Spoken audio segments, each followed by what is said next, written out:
avant. Ah, d'accord. Ouais. Je reprends à Omnam. Ok, vas-y. Omnam אלו שלוש מצוות הקדושות, תרומה ומעשר ביקורים, יש עוד בעניינם, בסודם המופלא והנעלם דברים מופלאים. וזה כמצווה ראשונה, והיא מצוות ביקורים, בא אל התחלת יציאת הנברא, לפעול מן השם יתברך שהוא פועל אותו. שהרי הביקורים הם כאשר נמצא הפרי הראשון, וזה שכתוב אצל ביקורים, ראשית פרי האדמה אשר השם אלוקיך נותן לך, ועוד אמר ראשית פרי האדמה אשר נתת לי השם. אמנם מצוות מעשר מצד הנברא, לא מצד היציאה לפועל. לכך מצווה זאת, כאשר נגמר הפרי לגמרי, ועומד בעצמו אחר המרווח, אז נתחייב במצווה הזאת. אמנם, מצוות הכלה מצד חיבור החלקים ביחד, שזהו דבר בפני עצמו, ולכך מצוות הכלה כאשר נתגלגל העיסה ובכל אחד יש חשית ודבר, ובכל אחד יש חשית. ולכך מצווה הכלה כאשר נתגלגל העיסה ובכל אחד יש ראשית, דבר זה אמת. ואז ייתן ראשית אל השם יתברך, כי כבר אמרנו לך למעלה, כבר אמרנו לך למעלה, שהבריאה הוא מצד הראשית בלבד. ועל ידי הראשית ימצא הכל, ולפיכך בכל הוויה בעצמו יש ראשית. ופירוש זה ברור מאוד, רק שאי אפשר לפרש אותו על עומקו. ובפרט בעניין מצוות הכלה שהיא על ידי קיבוץ וגלגול העיסה, שבשביל זה מתחייב לתת הראשית אל השם יתברך, כי מן השם יתברך אשר הוא אחד ימצא הכל. הרי לך דברי אמת ויושר, כי הריבוי בא בשביל הראשית, כמו שהתבאר לך למעלה. ומפני כי רב אשי חשב, כי הדורות שהיו עובדים עבודת גלגולים, היה זה מפני שלא היו יודעים איך יושפע מהשם יתברך, שהוא אחד. הריבוי, הושפע מהשם יתברך, שהוא אחד הריבוי. attendez, je retrouve. שהוא אחד הריבוי, ולכך היו חושבים כי אין ההתחלה אחת, ולכך עבדו עבודת גלגולים. והשיב לו מנשה שאינו כך. C'est quoi cette histoire? Parce que c'est-à-dire que lui, puisque depuis le début, là, on est en train de dire que nous, on a pris beaucoup de temps pour arriver à ça, mais je sais pas si tu te rappelles, il est en train d'expliquer la Gemara de Rav Ashi, avec le Motsi et tout ça, avec le roi qui vient lui dire. C'est Ménaché le roi, voilà. C'est Ménaché, c'est le fils de comment il s'appelle, je sais plus, c'est Tzidkiyahu. Voilà, c'est ça, voilà, Tzidkiyahu.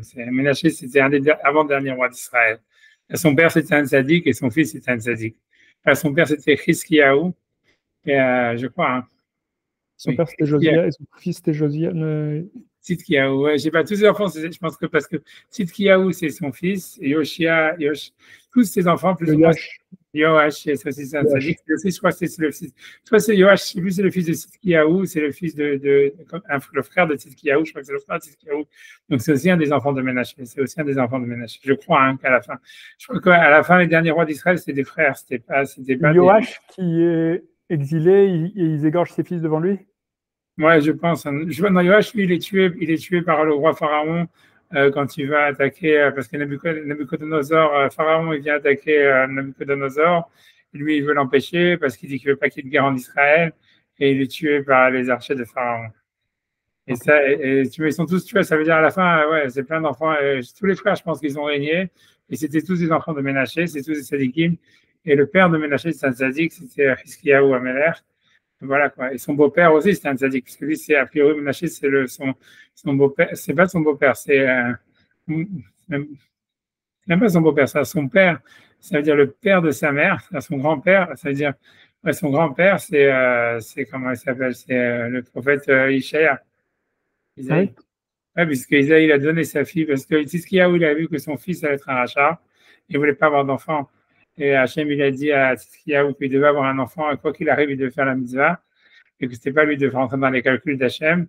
Et alors, Tzidkiyahu, comme c'est le prophète Ishaïa qui était venu lui annoncer ça, donc il lui avait dit, si tu ne te maries pas, tu vas mourir. Il était malade déjà. Et alors, donc, Tzidkiyahu, il a dit, si jamais tu me donnes ta fille, alors peut-être par ton scout, ça va sauver, que ça sera pas un rachat. Et donc, Ménaché, c'était le petit-fils d'Ishaïa Wanavi, et il l'a tué à la fin. Parce que Il a Ishaïa tué son Wanavi, petit-fils. il a tué son grand-père. Ah, il a tué son grand-père. Parce que Ishaïa, il était mourir à Khoto, etc., il en a eu marre, et il l'a tué. Toute la vérote que Ménaché, il a fait, il en a fait plein, tu vois, mais c'est un gros rachat. C'est-à-dire, bien que tu vois, dans la version chrétienne, ils disent que Ménaché, il a fait Teshuvah. Et en fait, tu vois, si tu vas sur Sepharia, tu vas voir, il y a marqué Tfilat Ménaché ou Teshuvat Ménaché. C'est un Sefer, je sais, c'est très douteux, tu vois, c'est-à-dire, je sais pas comment c'est que dans Sepharia, ils l'ont foutu. Et je sais pas, tu vois, je pense, je sais pas clair du tout. J'ai vu, il y a des gens il y a des auteurs du Moyen-Âge qui le citent et tout ça, etc. Mais ça veut dire si tu veux, il y a ceux, tu vois, c'est un truc, tu vois, ça s'appelle, tu vois, je peux te montrer, tu vois, mais je sais pas moi-même à quel point c'est dans ces variants, ils l'ont mis. Si tu vas dans Tanakh, ils te mettent, ils ont un autre truc à part Tanakh, ils ont un truc, je oublie comment ça s'appelle. Ah, pardon, je vais trouver. Je sais plus comment ils ont un truc qui s'appelle les trucs qui sont hors du Tanakh. Second Temple. Ben Sira, tu vois, blablabla, Freya of Menaché. Tu vois, je peux te montrer où c'est, tu vois. Tu vois, je sais pas, tu vois, le nom, je peux t'envoyer le link. Je peux faire share screen si tu veux. Je fais share screen, c'est mieux. 10 secondes.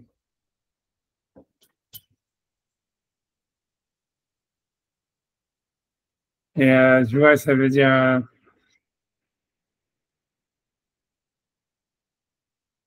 Tu vois, je sais pas du tout quelle est la véracité de ce bouquin, tu vois, d'où ça vient et tout ça. Tu vois, c'est des livres, tu vois, c'est comme le livre des Maccabim et tout ça, c'est comme aussi la pêche de. Je cherchais ce qu'il dit, tu vois, c'est dit sur la. Je sais pas.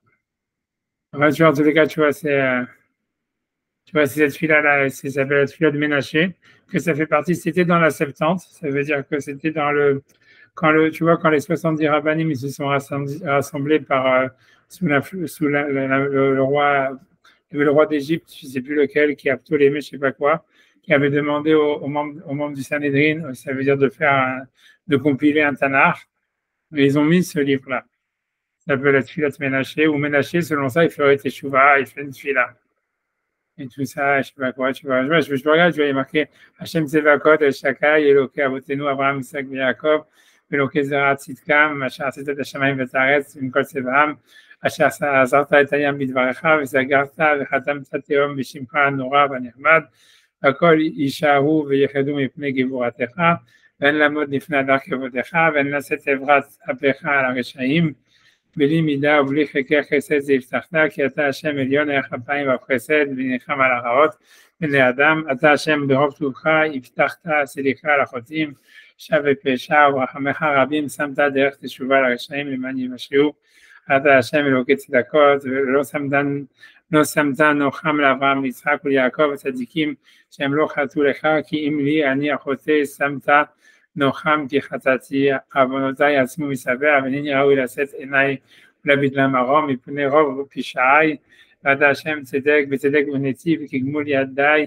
הושב לי, כי הנני בשבי, parce qu'il a été pris emprisonné, c'est lui qui a été pris emprisonné, שחותי מכובד כבלי הברזל, כי tu vois, כי לא אוכל לשאת ראשי מפני חטאותיי ונפשי, כי עצבתי את רוחך והרע בעיניך, ולא עשיתי רצונך ולא שמרתי את מצוותיך והקימותי אלילי תועבות ויבט אישי קוצים, ואתה אחיה בערך לבבי, כחפץ טובך אני, חטאתי השם חטאתי ופשעי ידע, ובכן אתחנן אליך השם סלח נא סלח לי ולא אספל בחטאותיי, ואל תיצור לעולם, ואל תשמור לי עוונות, ואל תשליכני מלפניך בהיות בתחתיות הארץ, כי אתה השם אלוהי שבים אתה, אני נא טובך גם אני והושיעני באור רחמך, כי אף כי אינני ראוי, ואני אעלה לך תמיד פנים מחיי, כי אותך יעללו כל צבא השמיים, ולך השם הכבוד לעולם ועד אמן. Ça c'est un livre, tu vois, ça c'est 15 psukim qui s'appelle La prière de Ménaché, tu vois, et que je te dis c'est dans la Septante, mais c'est pas dans la version, donc ça a été enlevé a priori par les Chachamim de la Mishnah ou de la Gemara du Tanakh, tu vois. Mais il y a écrit Prayer of Manasseh 1. Il y a d'autres pratiques. Je ne sais pas, moi, honnêtement, je n'ai aucune idée. Moi, je te dis, avant ces mariages, comme nous à la Yeshiva, ils sont. Moi, nous à la Yeshiva, on ne nous apprenait jamais ça, tu vois. Ça veut dire, moi, je ne savais même pas que ça. Parce que c'est que on dirait que des extraits on dirait que des extraits de psukim connus, quoi. C'est que des chibourim entre des psukim qu'on connaît. Non, les psukim, ils n'existent pas, tu vois. C'est-à-dire, moi, je ne pense pas, c'est celui-là, nulle part ailleurs, tu vois. Ça veut dire, tu vois, ça veut dire, tu veux trouver des précède. Ouais, tu peux trouver des expressions, mais le passouk lui-même, tu vois, comme ça, c'est pas des copy-paste de psukim. Mais c'est des choses, tu vois, qui sont, ouais, comme tu dis, qui sont, voilà, c'est un chidouche, quoi.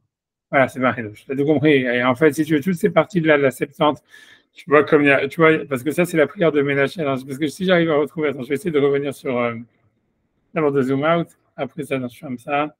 Parce que moi, je voulais savoir eux-mêmes mais tu vois, ça veut dire que si tu retournes, tu vois, dans attention, une seconde, je ne sais pas ce qui se passe. J'ai envie de revenir. Je ne sais pas ce que je fais.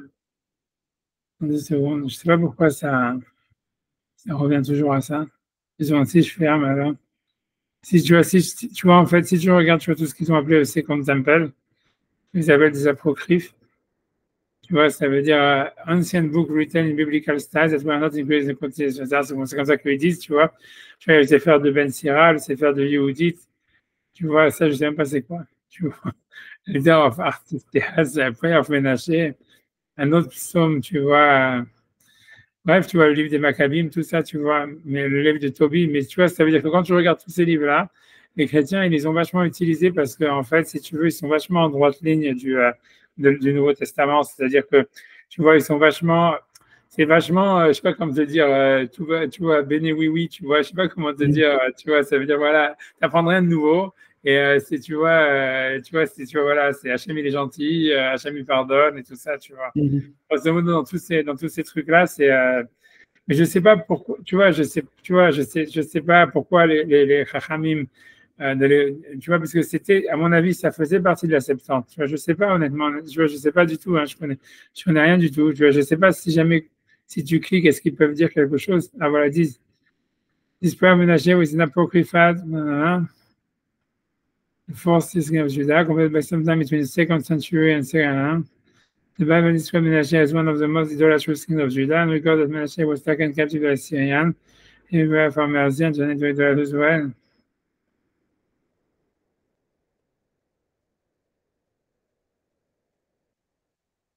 Ouais.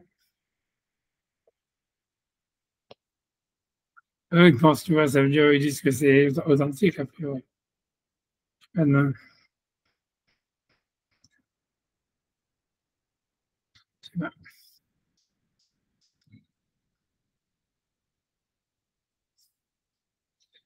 Voilà, mais bref, peu importe, tu vois, mais c'est vrai que pour te dire ça, ça veut dire que normalement, il aurait fait teshuva selon cette histoire-là, il aurait fait. Mais tout ça, ça apparaît pas dans le Tanakh, comme ils disent, tu vois. C'est-à-dire que, voilà. Mais c'est-à-dire, tu vois, dans la Gemara, en tout cas, c'est lui qui apparaît à Ravashi et qui lui dit si tu avais été à mon époque, tu aurais couru pour faire la Vodazara. Mais selon la Gemara, tu vois, il a tué son grand-père. Il a tué. Parce qu'en fait, tu vois, la Gemara, elle lui en veut pas tellement de la Vodazara, elle lui en veut beaucoup plus du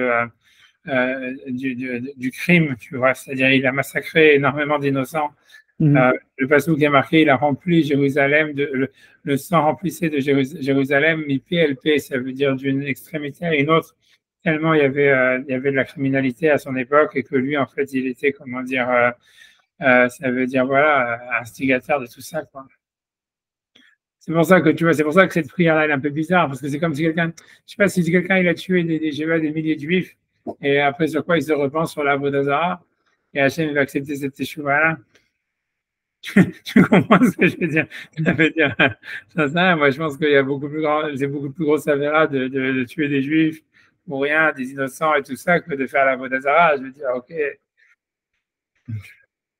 Bon, bref, en tout cas, je sais pas pourquoi je t'ai ramené ça, mais c'est Stam, c'est Le Stam. ménager.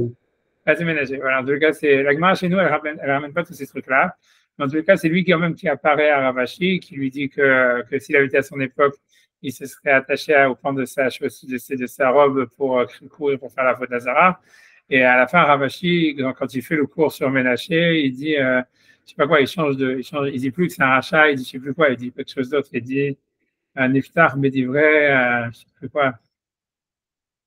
Alors, Amara, il ramène pas la suite de la Gemara, il dit que, en tout cas, Rabashi, il a continué, il fait le cours, etc., mais il n'appelait pas Chavraya. Au début, il avait appelé nos amis, et après ça, il avait appelé nos maîtres, ou je sais pas quoi, tu vois.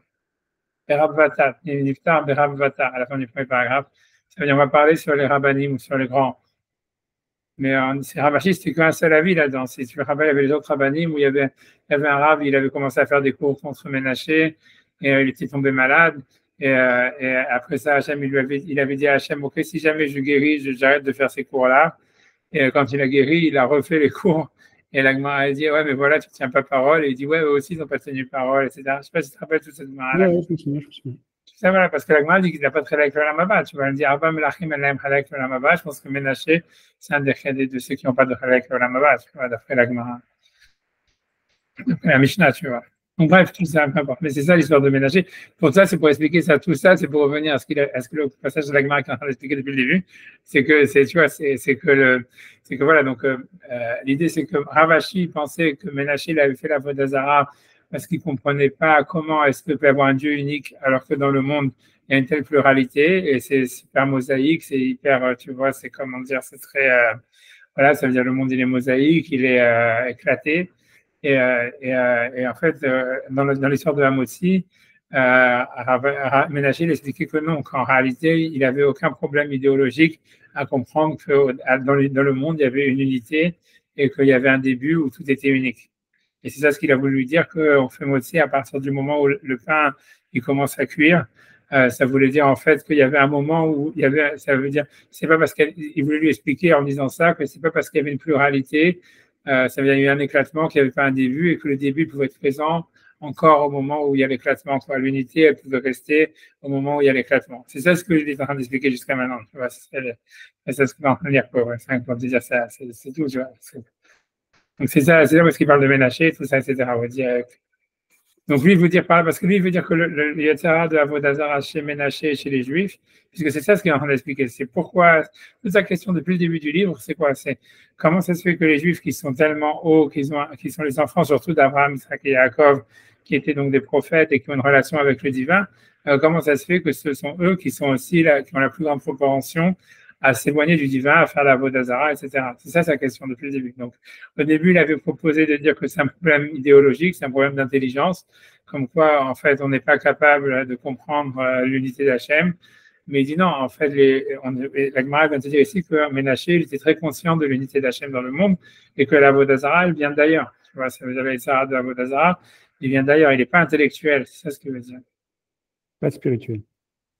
Spirituel peut-être, mais pas intellectuel. C'est ce qu'il veut dire. Il va dire, tu vois, lui, il va dire que si mes souvenirs sont bons, parce qu'on n'a pas encore vu la réponse, mais lui, ce qu'il va expliquer, c'est que justement, c'est comme en fait les Bnei Israël, ils ont une relation à quelque chose qui est spirituel et qui est plus haut qu'eux. Donc en fait, la matière. Voilà, donc ils sont déstabilisés par ça. Et donc, en fait, c'est pour eux, c'est très difficile, tu vois. C'est justement du fait que, ça veut dire, lui, ce qu'il veut dire, c'est que la relation avec, je pense, si mes souvenirs sont bons, genre, on n'a pas encore fait, tu vois, mais je pense que, tu vois, ce qu'il va, lui, il va dire, c'est que la relation au divin que les Bnei Israël, ils ont, elle est déstabilisante pour eux. Parce qu'en fait, c'est pas quelque chose, tu vois, lui veut dire comme ça, il dit, si tu connais les mathématiques, donc tu connais les mathématiques. tu connais n'importe quelle science, tu connais la physique, j'en sais rien, tu connais la physique. Tu vois, en soi, c'est pas déstabilisant. Tu vois, ça veut dire, il y en a qui deviennent fous à cause de la science, mais en fait, tu vois, c'est pas, voilà, c'est parce que tu possèdes la chose que tu connais. Lui va dire, en fait, quelqu'un qui est prophète ou quelqu'un qui a une relation avec le divin, il n'est pas en possession de sa prophétie, tu vois, c'est-à-dire, tu vois, par exemple, tu vois, tu peux, même Maïmonide, il veut dire un guide des égarés, par exemple, quand il parle, par exemple, d'Eliyahu Hanavi, tu vois, par exemple, Eliyahu Hanavi, quand il fait descendre le feu du ciel tu vois, quand ils amènent un korban à Hachem, tu vois, après ça, il fait la shrita des 400 prophètes du Baal, tu vois. Et malgré tout, après ça, donc, il retourne dans la capitale. Et il y a Isével qui vient et qui dit, ah, demain, je vais le tuer à Eliaou, tu vois. Et alors, Eliaou, il a peur, il s'enfuit dans le désert, etc., etc. Et tu vois, la question, c'est, tu vois, pour tous les lecteurs, c'est comment ça se fait que lui, il n'avait pas de problème de tuer les 400 prophètes du Baal, il n'en a rien à foutre de personne, il fait, tu vois, il fait une révélation devant tout le clan d'Israël. Et pourquoi après ça, tu vois, en plus, il revient dans la capitale, pourquoi est-ce qu'il revient s'il a peur, tu vois, pourquoi il court là-bas, il revient, et après ça, quand il s'évèle, que c'est même une femme, elle dit, ah, je vais le tuer, je vais le tuer, et, ah, il a peur, il s'enfuit, tout ça, etc., il va dans le désert et tout. Pourquoi jusqu'à maintenant, il n'avait pas peur, tu vois? Alors, et tu vois, et le Rambam, il explique dans le Guide des Égarés que tu vois que la prophétie, c'est comme, c'est-à-dire, à part Moshe Rabbeinu, tous les autres prophètes, c'est comme s'ils sont pris par une énergie. Et en fait, tu vois, c'est comme si tu vois Eliyahu Hanavi au moment où est-ce qu'il a fait le Mahamad sur le mont Carmel et tout ça, où il fait descendre le feu et devant tout le monde, il fait la shkita des 400 personnes. Même quand il va courir à pied devant les chevaux de Achav pour revenir dans la capitale, tout ça, en fait, il est pris par la névoie. Ça veut dire il est pris par le roi HaKodesh, par un esprit prophétique et tout ça. Et si tu veux, c'est comme si quelqu'un devient un Superman, tu vois. Ça veut dire il peut faire des choses que physiquement, spirituellement, tout ce que tu veux. Normalement, un homme, il peut pas faire. Mais en fait, le prophète, il est pas. Tu vois, la prophétie, c'est pas quelque chose que tu peux, à part pour Moshe Rabbeinu, c'est pas un truc que c'est on and off et que tu peux dire. Ah voilà, maintenant je vais être prophète, tu vois, c'est comme, tu vois, en fait, tu vois, c'est la prophétie, eux, ils sont pris par l'esprit prophétique, une fois que l'esprit prophétique, il les quitte, ils deviennent des êtres humains normaux. Et on a vu, quand il arrive dans la capitale, il n'a plus l'esprit prophétique, etc. Et donc, quand Isével veut le tuer, etc., il n'a aucun super pouvoir ni rien, tu vois, ça veut dire il peut ni voler, ni faire descendre du feu, ni quoi que ce soit, et il a même peur, tu vois, parce qu'il n'a plus l'esprit prophétique, donc tout ce qu'il a à faire, c'est il s'enfuit, tu vois. Mais c'est ça ce qu'il veut dire, donc. Et si tu veux, ça c'est tu vois, ça c'est le Rambam, quand il parle sur l'esprit prophétique, il parle beaucoup de ça, tu vois, il dit que l'esprit prophétique, le prophète, il n'a pas de, comment dire, de maîtrise en réalité sur sa prophétie. Et même d'une certaine manière, ce qui est rigolo dans le Rambam quand sur ce chapitre-là, c'est qu'il dit que, si tu veux, il parle même de lui-même là-dedans. Il dit en fait que quand il te demande pourquoi est-ce qu'il écrit ce guide des égarés alors qu'il sait que tout le monde va le tuer à cause de ça, alors il dit oui, en fait, c'est la même chose. C'est quand un arabe il écrit un livre, c'est comme il n'a pas de contrôle dessus, ça veut dire qu'il sent qu'il doit l'écrire. Et même si, en fait, tu vois, c'est-à-dire, il est possédé, quoi, et qu'il peut pas s'empêcher de pas l'écrire, quoi. C'est comme ça. Il le dit pas aussi ouvertement, mais c'est un truc comme ça, tu vois. Il veut dire que voilà, c'est ça le roi. Ça veut dire même tous les rabbinim, ça veut dire, tu vois, c'est-à-dire, voilà, tous les rabbinim qui ont écrit des livres ou tous ceux qui ont fait des choses, en fait, si tu veux, c'est comme s'ils étaient possédés par quelque part, par quelque chose qui était plus fort qu'eux, tu vois. Quand des rabbinim, ils ont ouvert des yeshivot, ils ont fait des trucs, souvent, tu vois, ça veut dire, c'est pas quelque chose que, c'est dire que eux, ils ont décidé, ils ont dû faire l'effort, tout ce que tu veux, mais en fait, au fond du fond, c'est un rouard, tu vois, qui fait que tu es pris par quelque chose. Tu vois, le Rambam lui-même, il le dit à moitié, à presque, quand il écrit le guide des égarés. C'est pas que, tu vois, lui, il a décidé, je vais écrire le guide des égarés. C'était plus fort que lui. Il savait que ça allait amener que des problèmes pour lui et tout ça, etc. Mais il pouvait pas ne pas l'écrire, quoi, grosso modo. Comme Eliyahu Hanavi, si tu veux, qui est pris par sa névoie, mais que sa névoie, après, elle le quitte, tu vois. Et ce que je veux dire par là, tu vois, tout ça, c'est parce que le Maharal, il veut dire que c'est ça la nature des Juifs, tu vois. C'est la névoie, ça marche comme ça. Et donc, en fait, c'est hyper déstabilisant. Ça veut dire, c'est pas comme si, il dit, oui, c'est sûr que les Juifs, c'est les enfants d'Abraham, Isaac et Jacob, ils ont une relation à la névoie et que les Goïms, ils ont pas. Et une relation à la spiritualité que les Goïms, ils ont pas. Mais cette relation elle-même, elle est très déstabilisante parce que, en fait, on n'a pas de contrôle dessus. Et donc, en fait, à cause de ça, ils sont tentés à faire des avérotes, à faire de la vodazara, etc. Parce que, comme ils sont sous la possession de quelque chose qui est plus fort qu'eux, en fait, ils peuvent aussi capter, si tu veux, des énergies négatives et elles se mettent sous l'emprise d'énergie négative. C'est ça ce que lui va dire comme théorie. Tu vois, il lui dit que c'était ça ce que Ménaché voulait dire à Ravashi en disant ouais, si tu étais à notre époque, tu aurais couru derrière nous pour pouvoir aller plus vite faire la Vodazara. Ça veut dire, nous, on était pris par quelque chose qui était plus fort que nous Et c'était normal parce qu'en fait, à l'époque où il y avait la prophétie, et lui, ce qui veut dire, tu vois, c'est que plus il y a la prophétie, plus il y a la Vodazara dans le clan d'Israël, parce que justement, justement, ils ont cette antenne, tu vois, c'est comme si c'était une antenne, quoi, grosso modo, une antenne de télévision ou je sais pas quoi. Mais en fait, l'antenne, tu vois, elle capte tout, en fait. Et donc, en fait, tu vois, ça veut dire, donc tu captes des énergies positives, mais en même temps, tu peux capter des énergies négatives et tu n'as pas de contrôle dessus vraiment. Tu vois, c'est ça ce qu'il veut dire. Il va expliquer que, tu vois, justement, plus quand la névoie, elle est partie, en fait, aussi, la Vodazara, elle s'est aussi beaucoup affaiblie. C'est-à-dire parce que, voilà, comme on est moins sous l'emprise d'énergie extérieure, donc, en fait, on est moins, on a moins de Gdusha, mais on va avoir moins de tendance à faire aussi des avérotes dans lesquelles on est pris par un souffle qui est plus grand que nous, tu vois, un truc comme ça. Mais c'est ça, ça va être ça son idée, tu vois, c'est de dire, c'est ça, je sais pas si c'est dans ce chapitre-là qu'il a dit, qu'il va le dire ou qu'il a dit avant, je sais, je pense qu'il n'a pas encore dit, tu vois, mais lui, au début, lui, s'il veut rejeter l'idée, lui, ce qu'il veut dire, c'est que l'Agmara, dans cette histoire de Ravashi et de Ménaché avec l'histoire de Hamotzi, elle vient simplement nous dire, c'était pas intellectuel. Pour lui, c'est comme ça qu'il interprète cette Gemara. C'est que Ravashi lui pensait quand il faisait les cours. Ça veut dire que les rabbinim de la Gemara, quand ils faisaient des cours sur les 4 rois qui n'ont pas de Chelek le Olamaba, parce que je vois cette Mishnah qui dit qu'il n'aime Chelek le Olamaba, eux, ils pensaient que c'était des erreurs intellectuelles, ça veut dire philosophiques, comment comprendre l'unité d'Hachem alors que le monde il est pluriel, etc. Donc pour eux, c'était quand ils faisaient ces cours-là, en fait, c'était ça ce qu'ils expliquaient dans leur cours, on va dire, pour expliquer comment est-ce que Hachem, il pouvait être un, bien que le monde était pluriel, et comment est-ce qu'on était encore relié à cette unité d'Hachem qu'il y avait au début, etc., comme il expliquait avec le Maaser, les Bikurim et tout ça.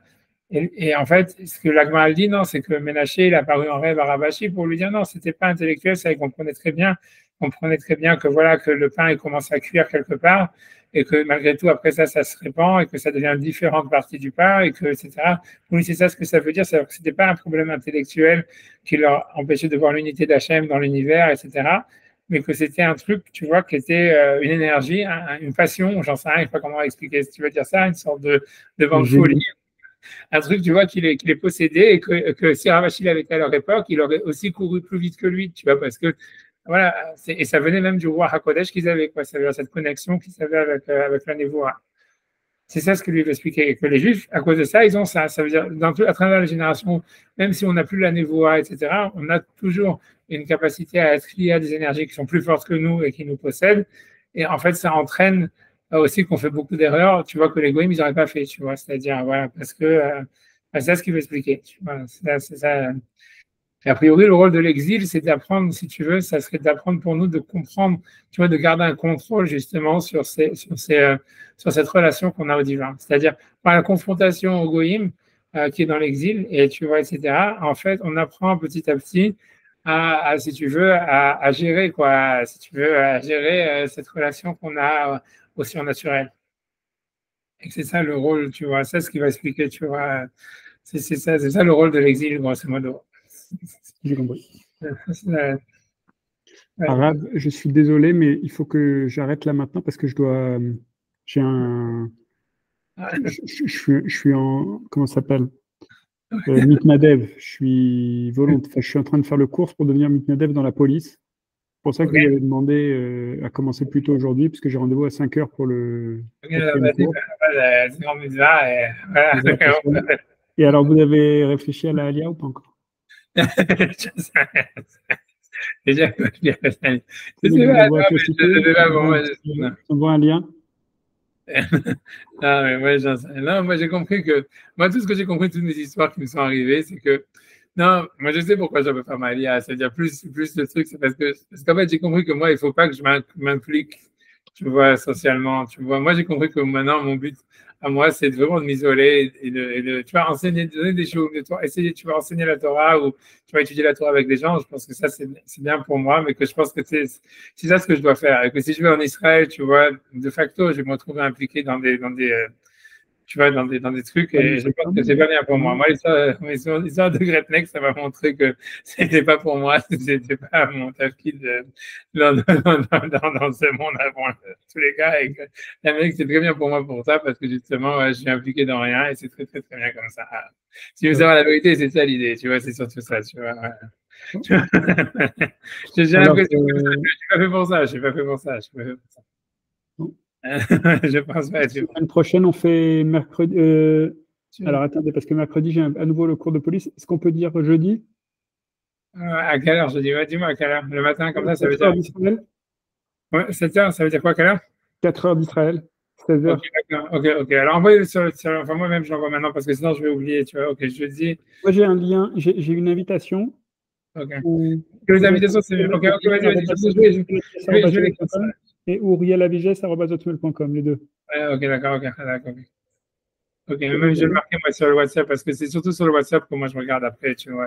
Les mails, je les regarde une fois sur un milliard d'années. Je ne sais pas exactement tous mes mails, c'est tellement, je ne sais pas exactement. Regardez le cas, en tous les cas pour la police. Et voilà, écoutez vos nouvelles et voilà. Et comment on a dit un petit peu, Chodesh Tov, c'est Chodesh. Chodesh Tov, ça. À l'école tout.